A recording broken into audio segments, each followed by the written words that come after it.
What do you look for in a crime fiction festival? Bestsellers? Prize winners? A new favourite crime writer? At Gwyl Crime Cymru Festival in spring 2023, we'll be offering all of these.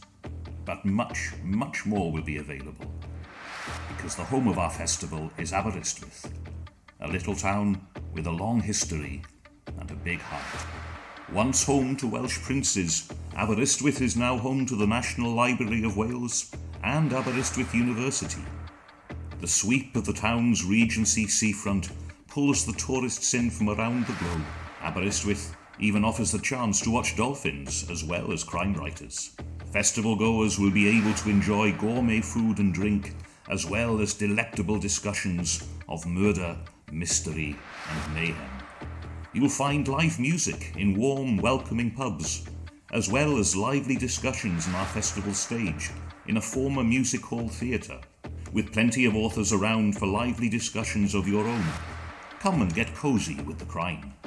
There are hidden alleys and ancient byways to explore where murders might quite easily be hidden, and a funicular railway to take you to the top of Constitution Hill, where you can enjoy the Camera Obscura.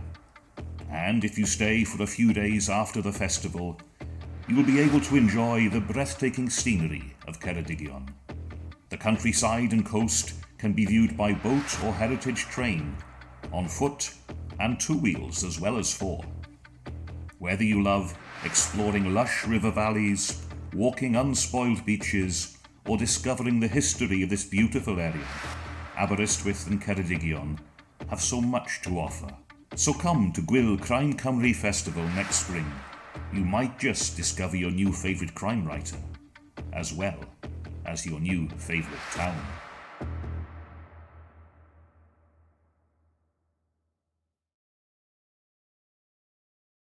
On to event number 3 for this Gwyl Crime Cymru Festival.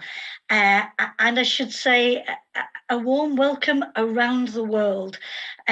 Just heard before going live that there are people here literally from around the globe. And so especially to those people who are further on in the timeline, I hope that our conversation in this session will keep you wide awake as we get into the notion of women in crime fiction. We're able to bring you this event and the festival through the generous financial support of Aberystwyth Town Council and Literature Wales, and thank you to those bodies for that support. Now, one of the things that the Crime Cymru Author Cooperative was set up to do was to promote new Welsh writing. So at the beginning of every festival event, we're going to run a 5-minute crime close-up slot introducing new Crime Cymru members. And for our event this evening, the crime close-up author is Jacky Adams, and I'll let her introduce herself. So over to you, Jacky.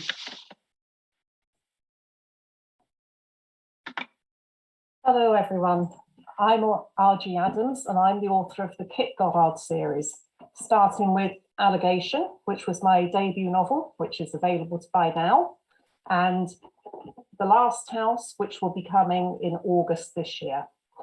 The Kit Goddard books are a crime series with a difference. Kit isn't a police officer, but a social worker in the small South Wales seaside town of Sandbeach. 22-year-old Kit is just starting out in the job, but she is tough, intuitive, and always able to stand up for herself and what she thinks is right. She has had experience on the other side of the fence, having been brought up in the care system herself, along with her siblings. Allegation opens with Kit being given a new case. Unusually, her confidence wobbles when she is asked to work with the Coopers, a powerful, affluent local family. The father, Matt Cooper, has been accused of historical sexual abuse. Kit must try to work with the family, Matt, his wife Annie, and their 3 children.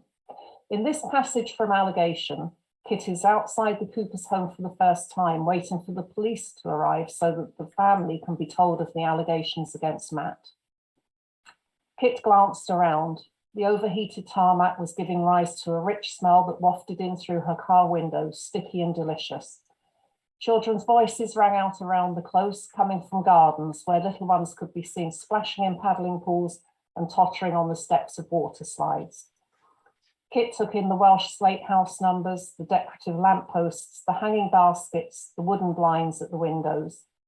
From the vantage point of an outsider, she recognised it as a scene of affluent suburban normality.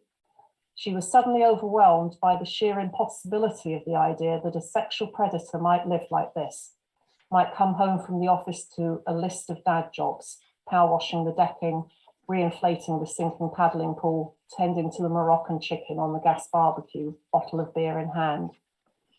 As soon as she thought it, she felt a pulse of irritation with herself. She knew full well that this was exactly what a determined paedophile might do, taking years, perhaps a whole lifetime, to carve out that perfect niche of respectability, which in turn encouraged trust and therefore easy access. At that moment, a black BMW swept past her and drew up on the Cooper's drive. Kit put her car window up and slid down a bit in her seat. She watched, curious to get a look at Matt Cooper, the details of the referral running through her mind once more. She caught a glimpse of a tall, well-dressed man as he got out of the car and went to the front door. She didn't know what she had expected, but he looked ordinary enough, no more than that. He looked pleasant, maybe even attractive. The door opened before Matt Cooper got to it. A slim woman with blonde hair stood there waiting for him, smiling. They hugged on the doorstep and went in together, his arm around her shoulder. Kit saw herself from outside now, sitting in her car, watching the daily routine of the family, her mind full of suspicion. How could she just walk in there and smash it all to pieces? Whatever happened afterwards, they would never recover from what was going to take place in the next hour or so. And did she even have the right, based on something that two women claimed had happened all those years ago? She started to feel afraid. Another car pulled in behind Kit's and Di Davis emerged along with a woman. Kit gathered her courage and got out of the car to join them on the pavement. "This is Kit Goddard," Di said. "Kit, this is DS Beth Mackay from CID. I suggest we let her handle the first part, get Mr. Cooper out of the way, and then we can go through things with Mrs. Cooper. Okay with you, Beth?" "Sure," Beth Mackay smiled at Kit.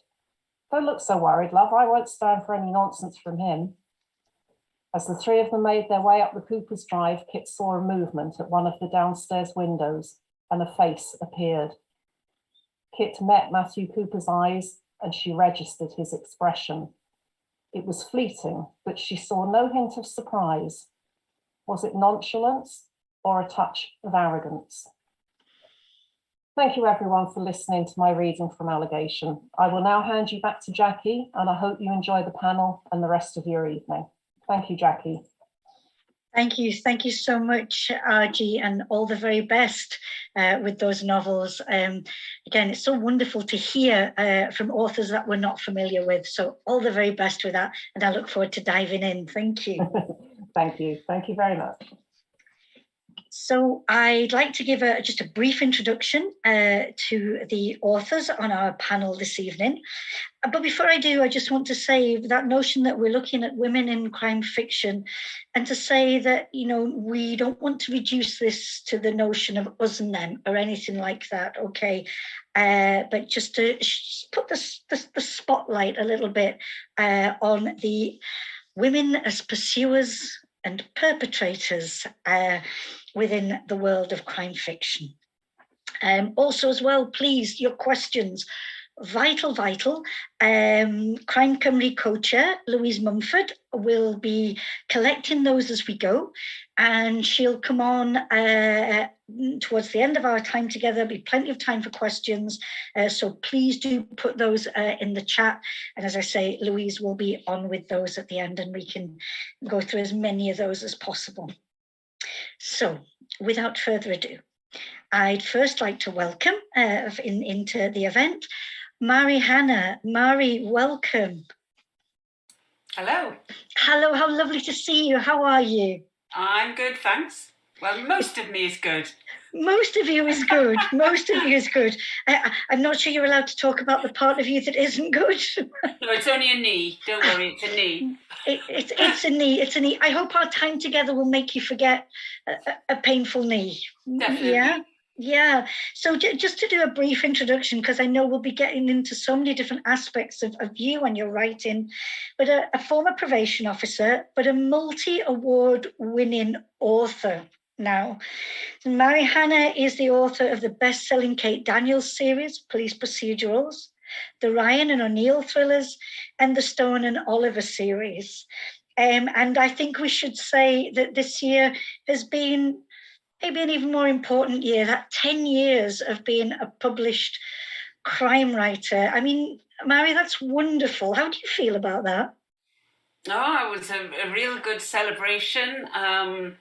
I actually only ever wanted to write one book, and I'd written 3 before I got a publisher. So yeah, I mean, a lot of people think that I've written far too many books to have been published for 10 years, but 3 of them were already in the bag before I got a publisher. So that's kind of, I don't write at 100 mile an hour, as many people think I do, but it was amazing. It's quite a milestone, and hopefully there'll be many, many more. It seems to have gone so quickly. Yeah. I mean, just please, knowing what you do and know how wonderful those novels are. They transport us into some grim and murky worlds, but it's done in such a beautiful way. So please do. And I'm going to ask you a little bit later on what's next, but your most recent novel was Her Last Request. That's right, yeah. Yeah, it came out in September last year. And so again, we'll come back and talk a little bit about that. So we really welcome Mary, and I look forward to our discussion this evening. Thank you very much. And can I just say, I thought that the lady that was on before was excellent. Yeah, it sounded, didn't it? It was like, oh, don't stop. It's like, can we know some more? And I think that's always a fine sign of a novel to get into when you don't want that reading to stop. Yeah. Thank you, Mary. Our next author to welcome in is Elly Griffiths. Hi, Elly. Hello, Jacky. Hello, Mary. Hi. How is everything with you, Elly? Yeah, it's not too bad, I have to say. I have to say I've had COVID and I'm just getting over it. But, thank goodness I didn't have it too badly. And I got quite a lot of writing done. So that was, a plus. That was definitely a plus. And I'm thinking as well, I know we really wanted this festival to be in real life, but maybe that's one of the blessings that had it been in real life, we wouldn't have been having this moment with you. So yeah, I would have been so sorry to miss this. So I have to admit, for me, selfishly, that is quite a benefit. So let me introduce you for anybody who's not familiar with your writing just a little bit. So Elly, former editorial director, she's the author of the critically acclaimed, her first series, which features forensic archaeologist Ruth Galloway. And Ruth, this character, lives in a remote seaside cottage near King's Lynn in Norfolk and teaches at the University of North Norfolk. It's not Elly's only series, though. Like Mary, she has a second series set in Brighton in the 1950s and 60s. And features a main character, detective inspector. I think he's been made up to superintendent now, I think, yeah. Edgar Stevens. And again, I'd love to come back and talk about writing in 2 different time periods and the way that you create women, in the then and the now. But there's something else as well that I hope we can talk about, because I remember last year talking to you on the radio about a YA, a children's book series called A Girl Called Justice. And I think it would be wrong if we're talking about, women in crime fiction, mystery fiction. I think we need to talk about her as well, if that's okay. I love that. I love talking about justice. I do remember us mostly singing ABBA during that radio thing. We did. And who knew back then that here we would be, and they've just, they've released that album and there's the thing. Yeah. So dreams do come true. Anyway, your most recent novel, if I'm correct, is The Locked Room. And that was number 14 in the Ruth Galloway series. That came out in February. That's right, yeah. This year. I just think, again, you are phenomenal authors. and you lovingly, I can sense it's lovingly, provide your readers, with new texts that and sorry if we get a little bit anxious about when's the next one, please come and have the next one, knowing, the labor of love that goes into the production of a book, and we just greedily go with it. So, we'll try and be patient as you bring us the next one. So thank you for being here, Elly. Thank you. And the last author to welcome in is Beverley Jones. Beverley, welcome. Hello. Hello, Beverley. How are you? How's everything with you? I'm very good, thank you. I'm broadcasting from the box room. So if there's a sudden deluge of suitcases come this way and I vanish off the screen, you'll know why. Yeah. Okay. We'll try and keep you safe with the good energy. And am I right in thinking with that lovely accent that are you coming to us from Wales? I am. I'm in Pontypridd today. Yeah, and I love that because the last event that I was at, anchored in Wales. This is lovely, and to be able to again to celebrate, international crime fiction in that wonderful country of Wales. So, can I call you Bev from now on? Because I'm used to calling you Bev. Is that all right? Even though I know your book is Beverley, former journalist and police press officer. Mm-hmm. And I love how it said in your bio, and is now a novelist and general book obsessive. Yes, that's true. Read everything I can, whenever I can. Wonderful. Now you have published a number of novels, and what has struck me about your body of work is how, it's standalones. You write standalones, do you not? That's right, yeah. And psychological thrillers. And to me, it's that, you really keep us on our toes in the sense of what will she do next? I love it how Mary and Elly, we know we're going to be reunited, with characters that we love. And then with you, it's like, what is next? So that and it, heavily psychological thriller as well, isn't it? That you delve into the mind of the perpetrators, the victims, and those around who were, present at the mayhem that you create. I like that mayhem. I think that's a good way. Yeah, and you do that very well. And I think it's the way you keep it so close to home as well. I think it's that thing of, after reading one of your novels, it's always like, am I safe with the person that I live with? Yes, surprisingly, lots of people ask me that, how my husband feels about all my female characters, because, there's definitely an element of, the most dangerous person might be sitting next to you in most of my books.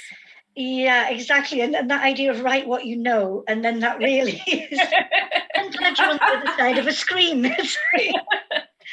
Yeah, and don't go on long trips with Bev, whatever you do, because but we'll come back and talk about those trips and things. But your seventh novel, I think it is, The Beach House. That's right. The most recent one. Yes. That came out last summer. So new paperback. Look at that. The picture itself just transports us. Great, aren't they? Yeah. So I did have a little argument with my publisher about the colours, because this is set in Oregon, in the Pacific Northwest, and it looks a little bit like sort of the Bahamas somewhere with the white sand. So, but it draws us. You see, we're captive, yes. And then and then the words send us away. Now, doing this panel. Honestly, I cannot do justice to everything that you've written. I have not been able to go back through that immense body of work of all of you, but just I hope that our discussion around your characters and your plots and just that idea of female characters. So my first question is, when you write, are you aware of gender? So when you are devising characters, that balance of male and female, or maybe those who identify as neither, just that fluidity as well. Does gender matter to you as you write?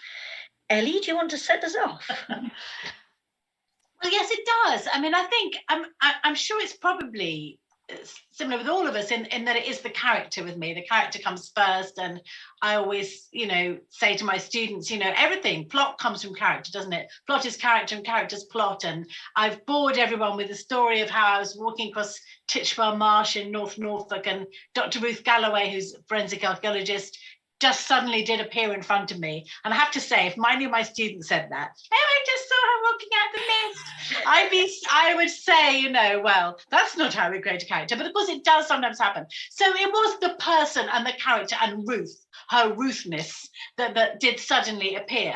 But of course, I always think about the gender balance in my books. I always think about the characters. I always think about perpetrators and the victims. So I do always think about that, even if the character did suddenly appear. And I have to say also in my the series that's set in 1950s Brighton, the Brighton Mysteries, used to be called something else, but now it's called the Brighton Mysteries. It's been interesting to me how I started off with Edgar Stevens, who, funny enough, was in my very first book I ever wrote when I was 11, that was called The Hair of the Dog, which must have been something my parents talked about. I don't know. Anyhow, the detective was called Edgar Stevens. So he kind of, but as the books have gone on, I've got to book 6 now. The women have totally taken over. So, I mean, that is something that I think about. So, yeah, so character first, but yes, I am very aware of gender, yeah. Yeah. Mari, for you, how does it go with regard to that? Yeah, I mean, that's interesting what Elly's just said, because the characters do take over. I know that when I started off with Kate Daniels, and it's definitely her series, but she has a very wonderful sidekick called Hank, and she's a woman working in a man's world. I mean, in the main, and she runs quite a big team, a murder investigation team, and a lot of there's a mixture of men and women in it. So I'm often I'm thrown into their world and have to see it from their point of view, and I think that's really what you have to do when you're writing male and female. But strangely enough, when I changed publisher and they asked me would I write a duo as opposed to a single protagonist, and I created Stone and Oliver. Stone is the boss. Frankie Oliver has just, she just exploded out of me. I mean, I couldn't help it, guys, I'm afraid. But, and I love David Stone as a wonderful person, nothing like his name. I gave him that sort of hard name because he's he's a wonderful guy to, he's the kind of guy that I would like to be with if I was that way inclined, which I'm not, but he's that kind of guy that you would want to be your son or your brother or what have you, and he's great. But I thought I would give him all of the humour from this area, which is, for those of you who don't live here, this is Northumberland. This is as far north as you can get before you cross the border into Scotland, just so that I'm giving you a little bit of geography there. And I thought all the humour would come from him, and it hasn't. It's come from her. So yeah, it sometimes these things cross over when you don't expect them to. I find that fascinating, Mary, that the way that, again, with the notion of character, but that you're not held by the fact that, okay, I must write someone this way, that it's often how it goes, how it just that flow of a person emerging.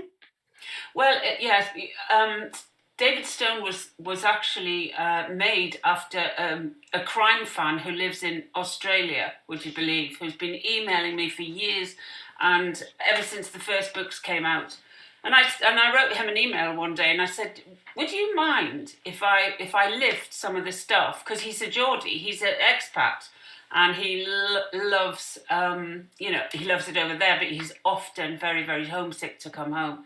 And he was obviously delighted. So his name is David, not David Stone. So that was, I was playing with that. And he was, like I say, he was going to be the one with the humour. And Frankie just she just has the humour. I don't know how it happened. It wasn't meant to happen, but it just did. She did, yeah, it did. Murray, was he the guy who turned up in Newcastle that time? Yeah. No, Bev probably doesn't know about this. I was actually telling, I was at an event, and I was just saying, this guy who's from Australia, and we've been corresponding and so on and so forth. And my new character, as it was then, David Stone, is based on him. And just at that moment, a guy from the back went, "How are you, man? You're just making us embarrassed now." And so I was like, and then I said, I was on the stage with a girl who was from Waterstones, who was doing the interview, and she said to me, "You're joking." I said, honestly, I have never met this man in person. I cannot believe he's sitting here. And it was wonderful to meet him. I love that. That is the beauty of the power of crime fiction, I think, and how it brings us together like this. Wonderful. Thank you, Mary, for sharing that with us. It's great. Bev, so gender for you, does it matter when you sit down and start to scope a new book? Well, I think for me, because mine are all standalones, they always kind of start with a central female antagonist. And not to incriminate myself, but I suppose they're elements of me, they're aspects of me, and then I expand the story around certain circumstances and situations that have interested me. So I tend to start always with the female character and work outwards. But when it comes to populating the rest of the novel, I think because of the nature of what I write, probably the men not always the nicest of characters, because they're the ones that are the engine of the story and the conflict with the female characters. But that said, I do think more perhaps in the last few years that we seem to be breaking down those barriers about what we expect from male characters and female characters. In The Beach House, for example, I was writing a story, this is the new one, where a woman comes home one day and she finds someone has left a sinister set of gifts on her kitchen countertop. And it's a knife, handcuffs, a length of rope. Oh, and there's a dead body on the floor. So, like you do. I'm sold already. That's the opening. And of course, the story sort of goes into what has happened there and what maybe Grace knows that she's not letting on. But obviously the police officer comes to investigate. And I wrote the first third of the novel with the police officer as a man. And I stopped halfway through and I thought, why was I actually doing that? Because I hadn't thought about it. I just thought, well, we'll have a female character and a male character to bounce off.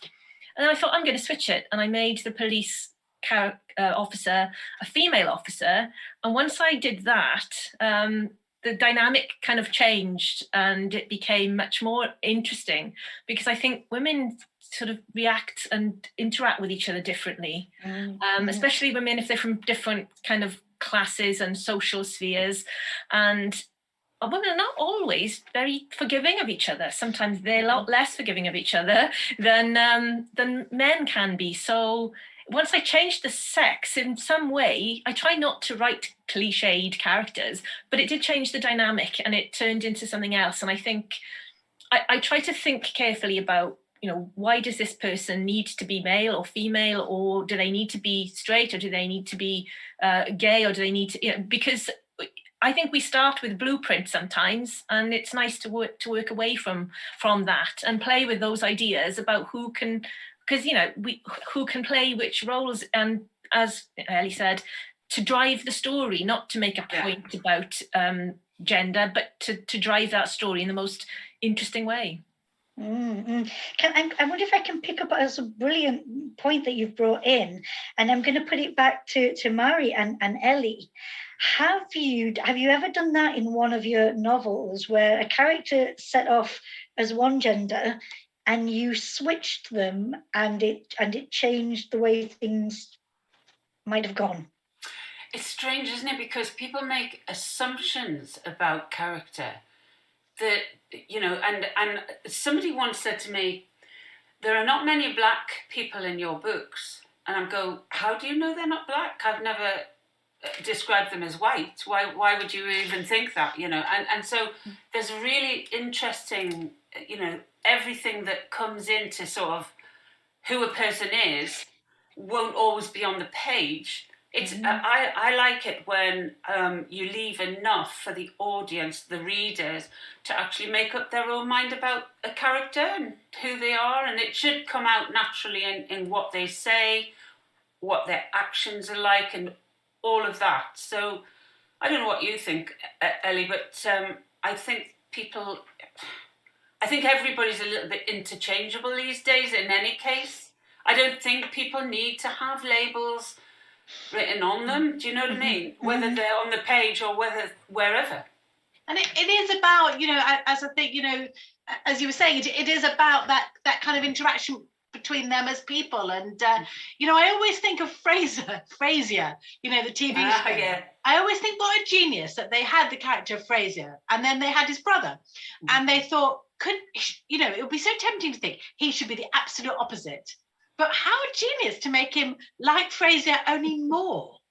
You know, I find that really, you know, that is really fascinating. And I think it was really interesting, Bev, to hear, you know, that you took that decision to change that and how that freed up your writing. And I think that kind of has happened to me a bit in the Brighton mysteries, because initially you had Edgar and Max, and Edgar's a detective and Max is a magician with whom he served in the war. And just was sort of starting the second book, which is called Smoke and Mirrors.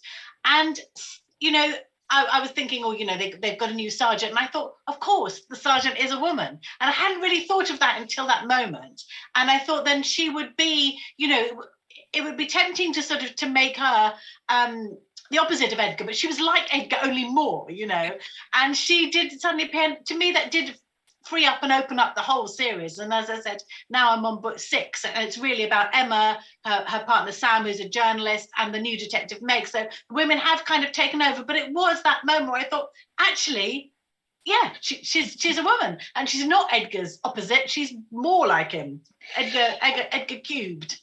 Elly, I'm fascinated that you should have created a sergeant in the police force in the 1950s and it be a woman. I mean, in the research that you did, how typical was this, and what would that woman's experience have been like?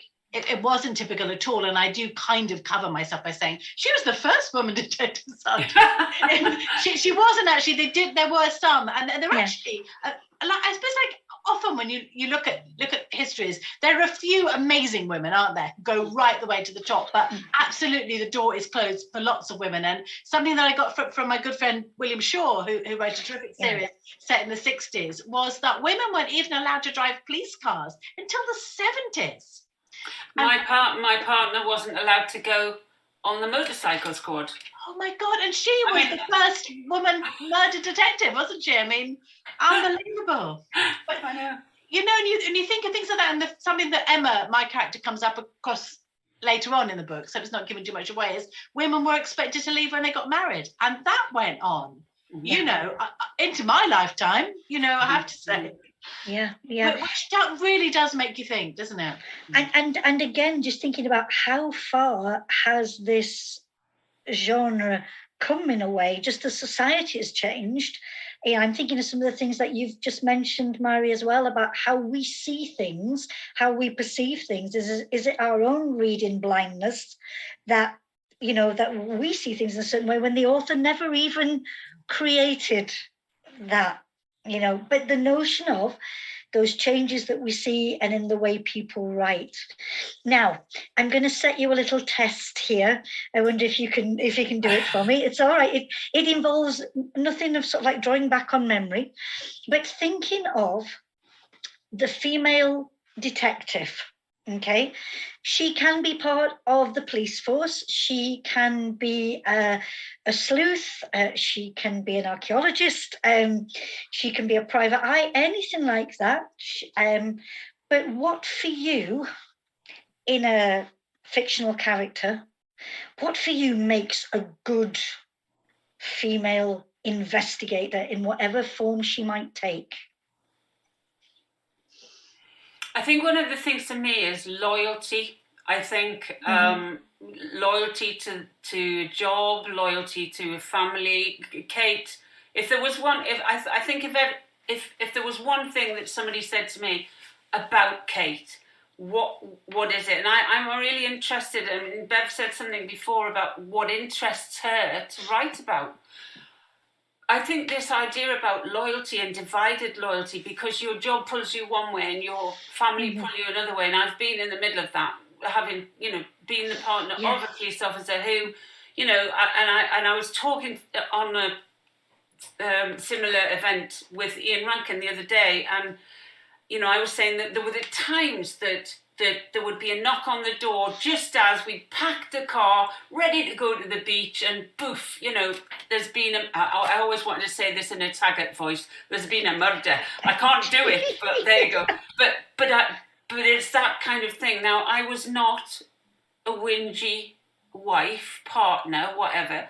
I just knew that she had to go. There was no ifs, buts, or maybes. And when the mobile phone came around, that made it even worse, because 24/7 you were there.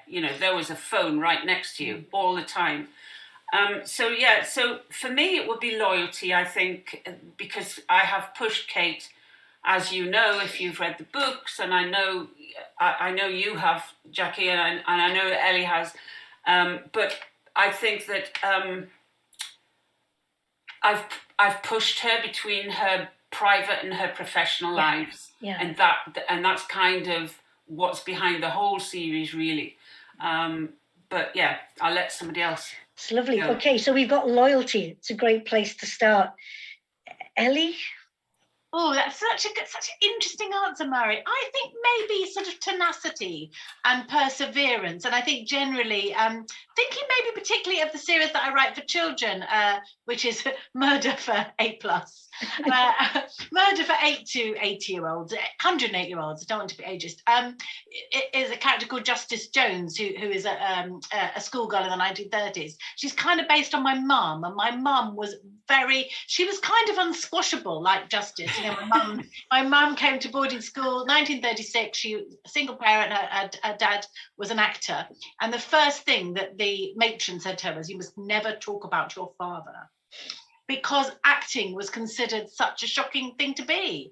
And when I go to schools and talk about that, of course the kids say, "Oh, we think acting's really cool," and so do I, But then it wasn't. But my mum did talk about him. She did talk about him, and she wasn't squashed by matron or anyone at the school. In some ways, I think she overcame sort of more things than most of my characters. So I think kind of that tenacity, which you have to have in any character, and also Ruth Galloway's a forensic archaeologist. And archaeologists have to be tenacious, and they can go quite carefully, and they're there with a little brush and their little pointing trowel, but they get there in the end. Brilliant. Okay, so we've got loyalty, tenacity. Bev, what do you want to throw into the pot? Oh, you've pinched tenacity, because I was thinking along those lines myself. But I think I worked as a press officer for South Wales Police for 10 years. And I sympathise with Mari, because even though I wasn't actually going to crime scenes, I did, a lot of on-call press office where you'd get a call in the middle of the night and somebody needs reassurance or a press release or information, and then it can be a 24-hour job. And I think there were I've been out of the police 10 years, but there were quite a few senior women had come through the ranks by then already, but there weren't that many. And the ones that had made their way up and that sort of made their way into my books, I suppose, my earlier books, are just the ones that were really, really determined to do the job to the best of their ability. And they weren't trying to be, extremely hard, and they weren't trying to act like the men or investigate like the men. They wanted to do the job and pay attention to that detail and their understanding of human nature. And I don't mean, like some woo, oh, women, they've got that sensitivity, but their experience of dealing with people and understanding how, the small details and the small things and the human nature of the people they're dealing with. And I think in some ways the best characters kind of bring that into because they're quite cynical, but they're also quite understanding of what drives people, but also, unforgiving when they need to be. And I mean, I must admit, I do love both of Mary and Elly's detectives, because they both seem to have that element to them where they're very realistic. They're not coming up with these astonishing light bulbs out of nowhere, or these, oh my goodness, look at this. They are smart, but they are working that case, and they are, I recognize a lot from real life there, and also the stories. So I think, I think determination maybe is the word. Yeah, I think so as well. And going back to sort of what you said earlier, Bev, about how the dynamic changes. When you bring a woman in. I remember when I was a probation officer going to work in a prison. It was before a lot of women were in prisons. So I was a woman in a man's prison. They didn't want me. And B, I was a probation officer. They definitely didn't want me. So, and I had such trouble when I first went into the prison. By the time I'd left 3 years later, they were starting to bring in female prison officers, because before that it was a completely male environment. But the dynamic of the prison completely changed in that 3 years, because having a woman in a man's world, especially when these are, these were young offenders who were locked up for 6 years to life, this was serious shit. And it was just, you had to sort of deal with them on a daily basis, and they were locked away from family and what have you.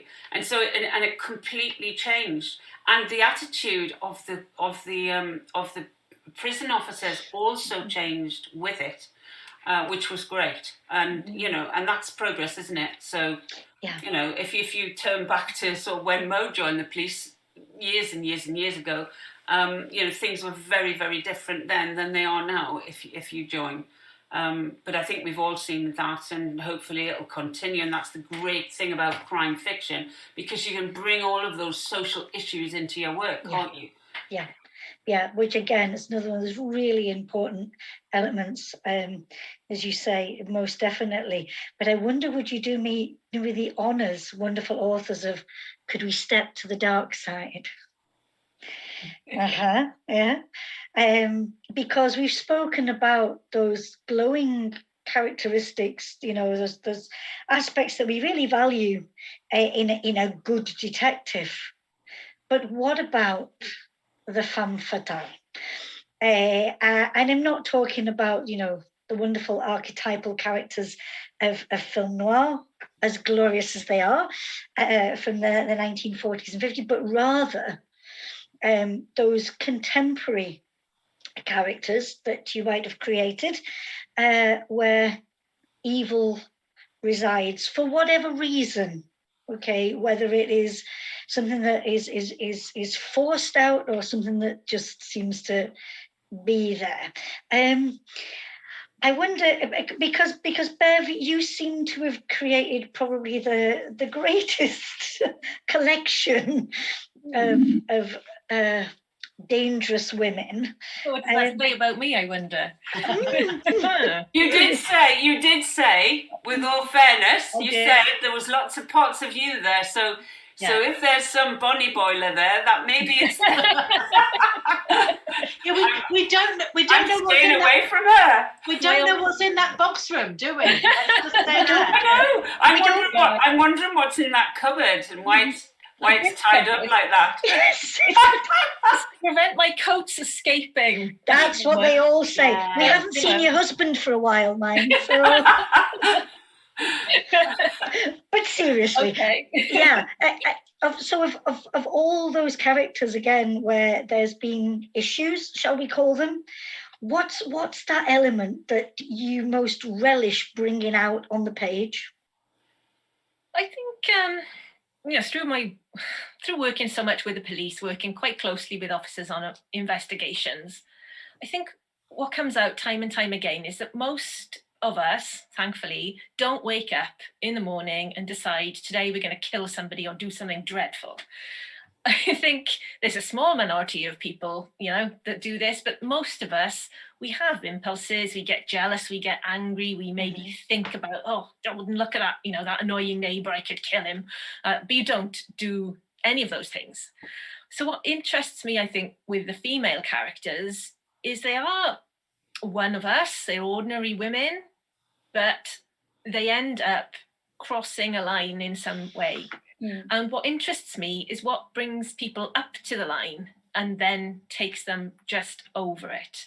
And I think that's more interesting to me than the kind of the serial killer women, or the, as you say, the femme fatale that have got the gun and they're deliberately intending to commit harm. Or in my 6th novel, Wilderness, I created a woman who, is in a marriage. She gets a wonderful opportunity to go out to New York for her husband's job.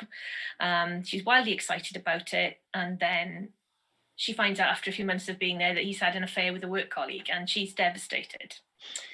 And the book explores the idea of how she argues with herself in a will she, won't she situation, where she wants to get out of the marriage, or does she, because she still loves him? Could she continue to stay in the marriage? And the book has divided readers in a way, because, well, thankfully, lots of readers have enjoyed it, but they've either warmed to her because she sort of says the things that people maybe think and don't act on, or they hate her because they say, oh God, what a cow, she's done this and that. And she's on a road trip through America with her husband, and she's out in the wilderness, and it provides her with potential opportunities for accidental things to happen.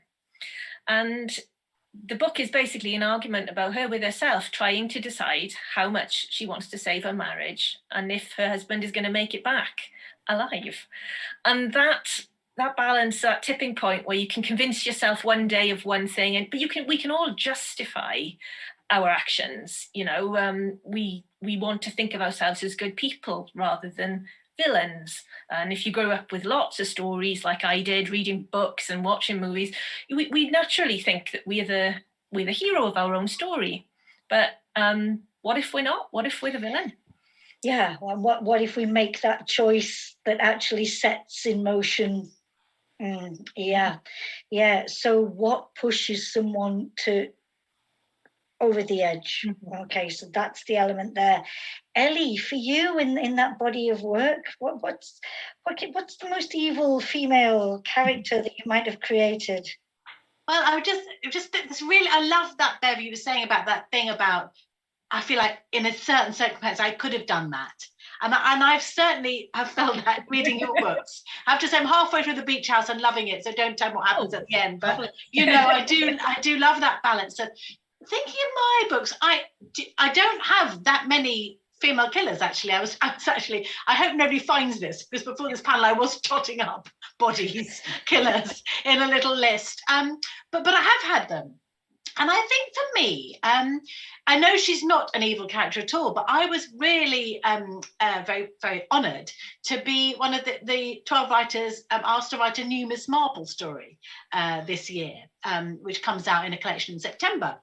And Miss Marple, of course, is not evil, but she knows a bit about evil. And I think one of the things that Agatha Christie does really well with Miss Marple and a lot of her female characters is to show us characters that might otherwise be overlooked. And they might be overlooked to the extent that, nobody thinks Miss Marple sitting there knitting. I think somebody calls her Nemesis in a pink shawl, don't they, Jacky? It's that wonderful description of her. But also, in the way that some snobbish writers couldn't have the servant be the killer, because as SS Van Dyne, a man who sounds like a Nazi ship, says that it can't. That was ship. That was ship, was it, Elly? Yeah. Ship, yeah. It can't be the servant. It has to be somebody worthwhile. And that sometimes people do overlook the woman as the killer. I have quite enjoyed in the few occasions where the woman has been the perpetrator, I've quite enjoyed finding ways in which they can't be seen. And that's particularly true in the 1950s, 1960s books. And there's one, without giving too much away, where the woman is in a chorus line. And who looks too carefully at the chorus line? Well, my lovely granddad, who was musical comedian, had 3 wives, and they were all dancers. So he looked at the chorus line a bit, but I quite like to think about how society was and how we might overlook Miss Marble Nitty Nitty and high kicking chorus person. High kicking chorus. Thank you. Mari, I don't not want to ask you, but I am aware of time, and I know there will be questions from the audience, and I want to make sure that they get them in. If we have time, Mari, I'll come back and ask you about evil women. All right. Louise, I wonder, would you join us with questions? So we do have a lot of questions. I'm really sorry. Sorry, Mary. It's all right. It's all right. So we have, first I'm going to get straight into it because we've got quite a lot. So the first question, some things you've touched on as you've been speaking, but this one was from Joanna, and it is, were there any fictional female protagonists who inspired you before you started writing your book? So are you fans of crime, in particular, and any fictional ones who inspired you? Oh, I need to name somebody, really, don't you? Can I just say somebody quickly, because I'm a huge fan of Nancy Spain, who's been out of print for a long time, and is back in print now. Is a fantastic writer, wrote in the 50s, and she is an amazing character called Miriam Birdseye. And you've got who's a variety star. And if you read Cinderella Goes to the Morgue, which you really should just for the title, there's a chapter that is called Enter Miriam disguised as a principal boy. And I defy you not to want to read that book. So I'm going to go out there for Miriam Birdseye. I think I always I loved P.D. James when I was younger. She was one of the first crime novelists I ever read, because my dad always had them out of the library, and I'd pinch them and read them. And I can't remember the name of the character. It's gone from my mind. It was An Unsuitable Job for a Woman, and she was a female PI. And I think there was a television series in the 90s. Yeah. But I can't. It's gone from my brain. I can't remember the name. Ophelia something. Cordelia. Cordelia Gray. Yes, exactly. Yeah, great mind. Yeah.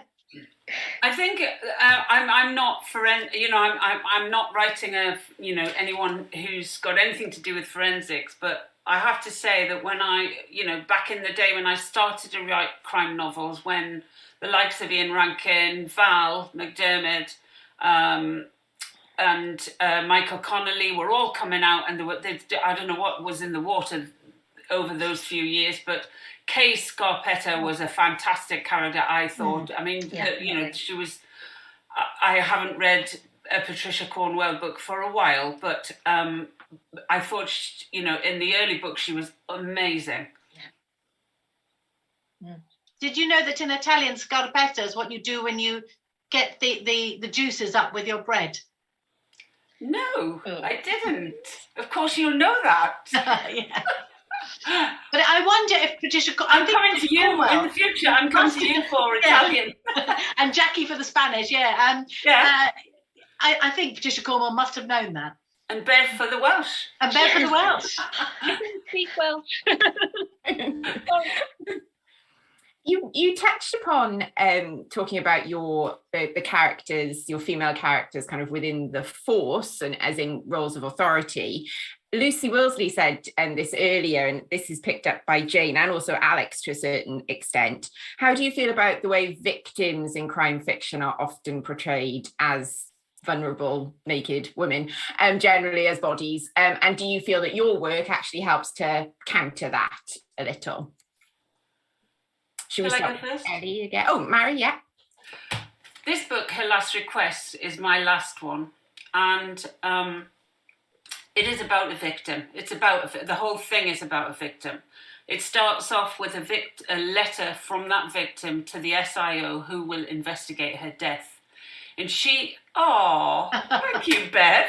And she choreographs the information that Kate is gathering. She is hell-bent on making the guy who has abused her for many, many years, taken her business, taken her life, basically, and protecting her son. And she choreographs the information. So there's nothing... She doesn't say, otherwise there would be no book. This one did it. Go and find him. What she's saying is, you know, this is a letter to you. I want you to find Aaron, and we don't know who Aaron is. And I won't spoil it for people, but the whole point, I mean, I am a victim of crime. That's why I'm a writer. I was a probation officer, as we said before, and I was assaulted a long time ago. And I came out of the service and I started to write. And I suppose, in a way, I just refused to be a victim. I wasn't going to let this guy spoil my life. And this is exactly what this book is about. And that I don't want to say, like I say, any more about it. But I think that we've gone past that. We've gone completely past that point where we can just see victims as having, you know, no say in what happens to them. Yeah, and sometimes I've heard forensic scientists like Sue Black say that forensics is the voice of the victim. Mm-hmm. And I think that you certainly get that in novels that have, I think, Lynn Anderson's books, and that have a forensic scientist centre stage, really. So yeah, I mean, like Mara, it's very important for me to tell the victim's story than ever just the victim. There's always so much more to it than that. And, you know, I read Lucy Worsley's comments and absolutely agree with her about, you know, but actually I do think that recent TV dramas have been so much better. I was thinking of the one, I think it was called Show Trial, and it was set in about a student at Bristol University, and they were so good in never showing the victim's body, and really, you know, you knew her as a character, and she was there all the way through. So I hope things are getting a bit better. Mayor of Easttown, I was thinking of immediately as well. That just very did much so. Brilliant job of never kind of, it's almost glamorizing, isn't it? The kind of violence towards women. Never did that. I mean, there's a funny but awful scene in Call My Agent where I think Sigourney Weaver, that she's the victim, and they keep wanting her to pose naked and she just won't, you know, and it's funny, but it's awful. Bev? I suppose, well, I have a sort of makes my teeth grind about a lot of those shows or books that have a sort of very objectified view of female victims. Unfortunately, you know, the reality is that women are still victims of a large majority of crimes.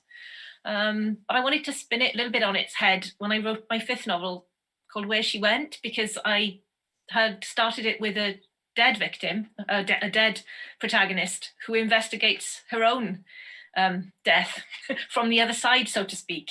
It was a sort of ghost story without any of the ghostly trappings to it, because I wanted that dead woman to have that voice, to sort of try and change that idea of the objectified.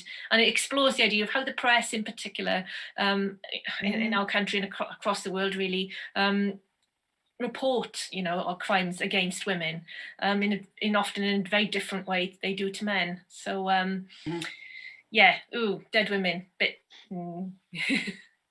Have I got time for one more question, Jacky? You do. Louise, you do. Alice has said that we're allowed a few more minutes, because so let's take advantage. Come on. Okay, great. Let's take over. So this one is directed to Elly in particular. Did it make you feel emotional writing about the start of the pandemic in your recent work? How did you deal with, obviously, being in a pandemic at that time and also writing about one? And did you not just go totally nuts? Well, yeah, because the book 15, the Locked Room is set during 2020, and I did have that whole, and I think we all have that, all writers have that thing about, shall I write about the pandemic, shall I just pretend it didn't happen? And I think both are valid responses, really. But I kind of felt that having written a book about Ruth every year for 15 years sort of felt wrong to miss it out. So I did write about it, and yes, it made me feel very, very emotional. I'd kept diaries. I keep a diary anyhow, but I particularly kept a diary during that first lockdown, and it really helped to look back at it, just to remember those emotions and feelings. And you know, talking about women as well, it was really important to me to cover the fact that particularly women, some women weren't safe with the people they were locked down with. Yes. It was really, really important for me to cover that. So I did find it quite an emotional book to write. It sort of wasn't the book I wrote during lockdown. I wrote the one before during lockdown. And that's a book, the Nighthawks, that has, they're all rushing about doing millions of things. So I think maybe, it was the post-lockdown book. But yeah, I did find it quite emotional. That was Jen's question, and she said that she's really emotional reading it. Oh, well, I'm sort of glad, but I'm also sort of slightly sorry. So, and also, this is a question to you all. Is there any real life crime case that fascinates you and you would like to incorporate in any future work? Obviously not giving any of your future plots or plans away, but is there anything that you've read recently that fascinates you?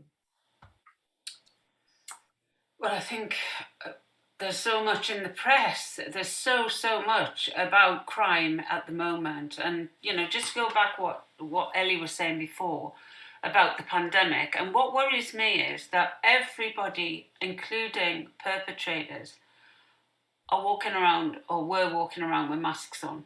And legitimately, so that you don't, I don't know about anyone else, but I just felt like such a barrier if I was out, and I could only see somebody's eyes. I like to see the whole face, and I know in some cultures that isn't possible, but I have found that very quite scary.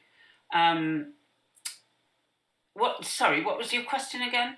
Was there any real life crime case that is fascinating you, or maybe did you take something for one of your previous books maybe that you'd read and it had caught your eye and you incorporated it? I don't normally write about real cases because I think they would have to be very historical, because you've got to be a bit sensitive about living family.